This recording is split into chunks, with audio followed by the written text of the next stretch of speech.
Hello students.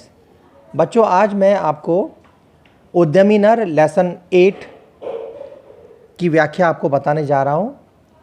उद्यमी नर जिसके कवि हैं रामधारी सिंह दिनकर जी। इसमें उन्होंने उद्यमी का मतलब बच्चों होता है मेहनती, यानी जो परिश्रमी नर होते हैं, यानी जो मनुष्य होते हैं, जो मेहनती नर होते हैं, उनके बारे में कवि रामधारी दिनकर जी बताते हैं। रामधारी सिंह दिनकर जी का जन्म 30 सितंबर 1908 को बिहार राज्य के मुंगेर जिले के सिमरिया गांव में हुआ। इन्होंने मैट्रिक की परीक्षा में हिंदी में सर्वाधिक अंक प्राप्त करके भूदेव स्वर्ण पदक जीता था।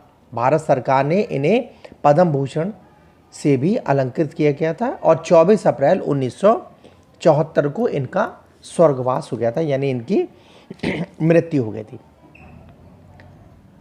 बच्चों, जैसा कि कहा जाता है कि प्रत्येक व्यक्ति को कर्मवीर होना चाहिए, तो इस बात को ध्यान में रखते हुए रामधारी सिंह दिनकर जी ने उद्यमी नर के बारे में बताया है।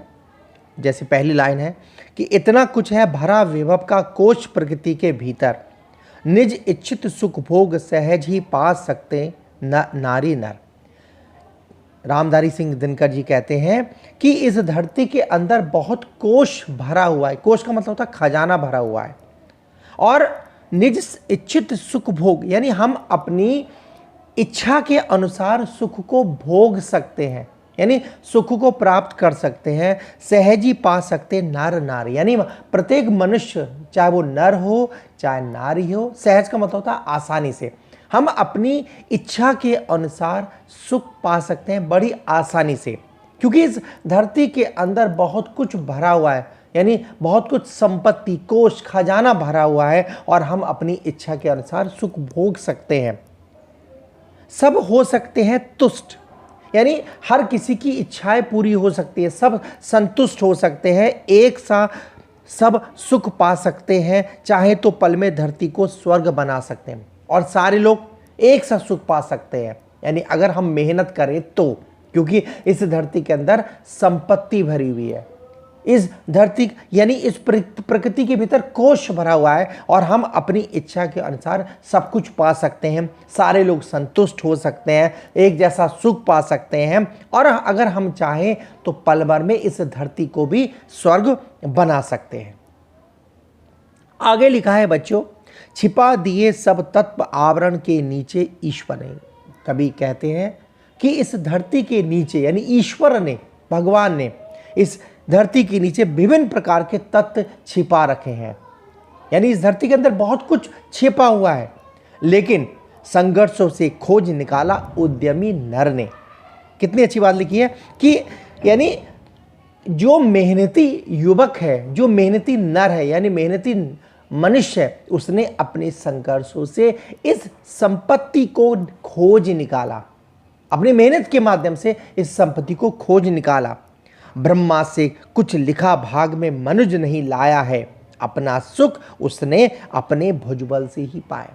यहाँ पे कवि कहना चाहता है कि मनुष्य ने जो कुछ भी पाया वो अपनी भुजाओं के माध्यम से पाया, यानी जो कुछ उसने मेहनत की उसके माध्यम से ही उसने सब कुछ पाया। जैसे कहते नहीं कि कर्म प्रधान होता है, वर्क इज वर्शिप, इसलिए तो कवि यहाँ पे कहता है कि मनुष्य ने जो कुछ पाया अपनी मेहनत से पाया। ब्रह्मा ने जो कुछ लिखा था उसके माध्यम से मनुष्य को नहीं मिला। मीन्स कहने का तात्पर्य यह है कि ब्रह्मा से कुछ लिखा भाग में मनुज नहीं लाया। कहते नहीं कि अगर हम अपने, देखो एक होता भाग्य, एक होता मेहनत। कहते नहीं कि कर्म प्रधान होता, अगर हम भाग्य के भरोसे रहेंगे तो हम कुछ भी नहीं कर सकते। तो इसलिए यहाँ पे यही इन्हीं बातों को ध्यान में रखते हुए कवि ने लिखा कि ब्रह्मा से कुछ लिखा भाग में मनुज नहीं लाया, यानी जो कुछ ब्रह्मा ने भाग हमारे भाग में लिखा या जो भी कुछ लिखा है वो मनुष्य अपने साथ लेके नहीं आया। अपना सुख, यानी जो कुछ उसने प्राप्त किया अपने भुजबल से, अपनी भुजाओं के माध्यम से, अपने परिश्रम के माध्यम से उसने इसको पाया है। आगे लिखा है कि प्रकृति नहीं डर कर झुकती कभी भाग के बल से। कभी कहते हैं कि जो प्रकृति होती है, वो प्रकृति जो होती है वो कभी भी नहीं झुकती, वो कभी भी डर कर नहीं झुकती, वो कभी भी नहीं डरती। किसके? भाग्य के बल से नहीं डरती, वो अपने कर्म पर विश्वास रखती है। आगे लिखा है सदा हारती वह मनुष्य के उद्यम से। और प्रकृति हारती किससे है? प्रकृति हारती है मनुष्य की मेहनत से, मनुष्य के उद्यम से, मनुष्य के श्रम जल से, यानी मनुष्य की मेहनत से। आगे लिखा है कि ब्रह्मा का अभिलेख पढ़ा करते निरुद्यमी प्राणी। कभी यहाँ पे कहना चाहता है कि ब्रह्मा का, यानी ब्रह्मा के माध्यम से जो कुछ लिखा है उसको केवल, यानी कहने का तात्पर्य बच्चों आप जरा कहने का तात्पर्य समझिए। निरुद्यमी प्राणी का मतलब होता है जो कर्महीन होते, जो मेहनती नहीं होते, वो ही केवल जो ब्रह्मा ने लिखा है, यानी उनके अनुसार है कि जो हमारे भाग में जो लिखा है वही कुछ हो, वही उसी के आधार पे वो चलने की कोशिश करते हैं, वे कर्म नहीं करते। तो यहाँ पे यह लिखा है कि ब्रह्मा का अभिलेख पढ़ा करते निरुद्यमी प्राणी, धोते वीर कुंक भाल का बहा ध्रुवों से पानी। कहने का तात्पर्य कि जो मेहनती लोग होते हैं, जो मेहनती लोग होते हैं वो अपने कर्मों के माध्यम से विभिन्न प्रकार की प्रक्रियाओं को करते हुए आगे बढ़ते रहते हैं। ऐसा कवि रामधारी सिंह दिनकर जी कहना चाहते हैं। आगे कवि क्या कहता है, देखो, भागवाद है आवरण पाप का और शस्त्र शोषण का। भागवाद है आवरण पाप का, शस्त्र शोषण का। कभी कहते हैं कि भाग पर भरोसा करने का मतलब है कि आप पाप के अनुसार चल, यानी अगर आप भाग पे भरोसा रख रहे हैं तो आप जीवन में क्या कर सकते हैं, यानी जीवन में आप कुछ नहीं कर सकते। भाग पे भरोसा ही सब कुछ नहीं होता, ये क्योंकि ये आवरण पाप का है, क्योंकि ये भागवाद जो है ये आवरण पाप का है। और जो शस्त्र होते हैं वो शोषण, यानी शस्त्र के माध्यम से शोषण किया जा सकता है। जिसे रखता दबा एक जन से भाग दूसरे जन का। कभी कहते हैं कि इससे मनुष्य एक जन, यानी एक व्यक्ति दूसरे व्यक्ति को दबा के रखता है। भाई कोई किसी को भाग्य के माध्यम से डरा दे, अरे तेरे भाग्य में ये लिखा है। कोई अपने शस्त्र के माध्यम से किसी दूसरे व्यक्ति को डरा देता है। तो ये इसलिए कभी यहाँ कहता है कि भागवाद है आवरण पाप का और शस्त्र जो है शोषण का है। जिसे रखता दबा एक जन का मतलब है एक मनुष्य से भाग दूसरे जन का, यानी एक मनुष्य दूसरे मनुष्य को दबाने का प्रयत्न करता है, एक भाग के माध्यम से दबाने का प्रयत्न करता है, और दूसरा जो है किसके माध्यम से करता है, दूसरा करता है शस्त्र के माध्यम।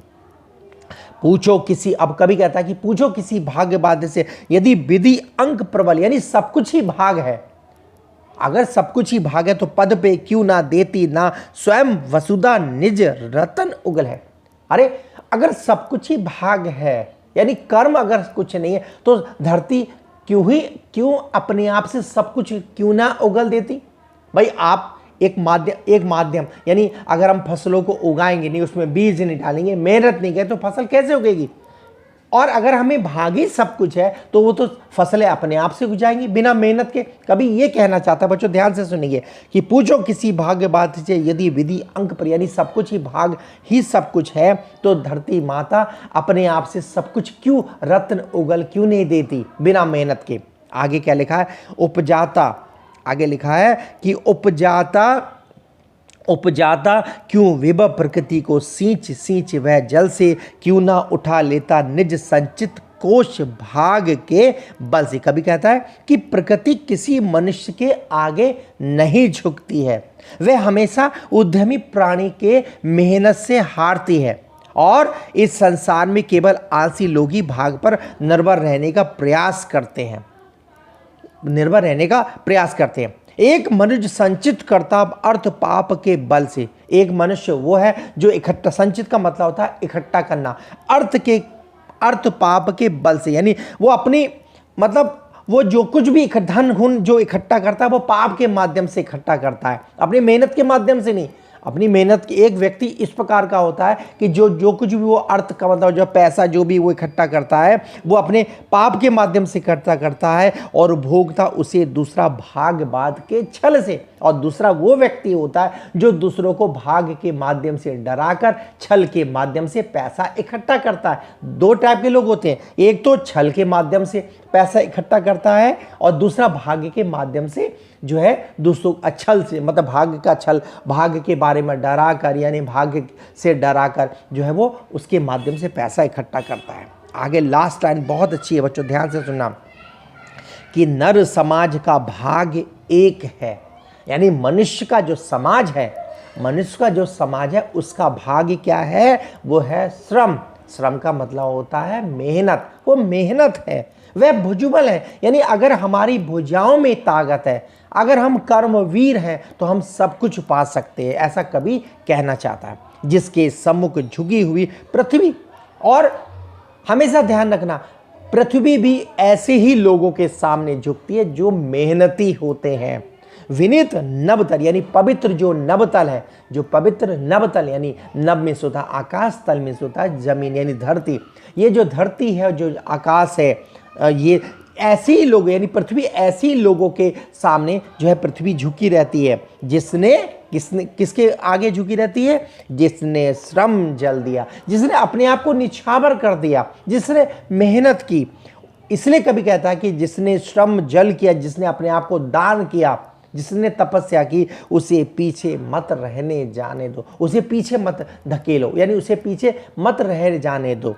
विजित प्रकृति से, यानी जो अद्भुत जो प्रकृति है, सबसे पहले उसको सुख पाने, यानी जो ये जो धरती है, यानी ये जो प्रकृति है, सबसे पहले उस व्यक्ति को सुख पाने दो जिसने जो है मेहनत की, जिसने अपने कर्मों के माध्यम से, जिसने अपने कर्म मेहनत के माध्यम से इस संसार में, यानी इस धरती से सब कुछ पाया। उसने संघर्ष किया, और संघर्ष के माध्यम से उसने जो कुछ भी हासिल किया वो अपने संघर्ष के माध्यम से किया। इसलिए कवि ये कहना चाहता है कि उसको जो है सर्वप्रथम उसको सुख पाने दो, ऐसा कवि रामधारी सिंह दिनकर जी कहना चाहते हैं।